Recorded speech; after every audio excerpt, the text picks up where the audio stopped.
நீ நன்றாய் ஆரம்பித்த பயணம் யாரோ கர்த்தருடைய வார்த்தை என்று சொன்னதை கேட்டுட்டு உனக்கு ட்ராக்க மாத்தி போயிட்ட. உனக்கு ஆண்டவர்கிட்ட போய், அப்பா எனக்கு நம்ப முடியலப்பா, என் பலவீனம்பா, நீங்க என்ன கன்ஃபார்ம் பண்ணுங்க. அப்பா கன்ஃபார்ம் பண்ணுவார்.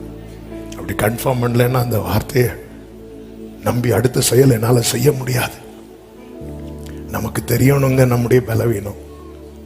ஒருத்தங்க வந்து சொல்லிட்டாங்கன்னா இவங்க ரொம்ப சீனியர், இவங்க சொன்ன கரெக்டா தான் இருக்கும், இவங்க ரொம்ப வரம் பெற்றவங்க, இவங்க சொன்ன கரெக்டா தான் இருக்கும், இவங்க ரொம்ப இவங்க மூலமா எவ்வளவு, எல்லாம் உண்மைதாங்க, இல்லைன்னு. அதே அந்த சீனியர் அந்த தீர்க்கதரிசிக்கு கொஞ்ச நேரத்துல கொஞ்சம் முன்னாடி போய் பேசினவர் இப்ப என்ன பேசுறார்? மெய்தான் பேசுறார். இல்ல, நமக்கு தெரியுங்க நம்மோட கர்த்தர் பேசுறது. எனக்கு டவுட்டா இருக்கா, போய் உட்காரு, ஆண்டவர்கிட்ட அடையாளத்தை கேளு.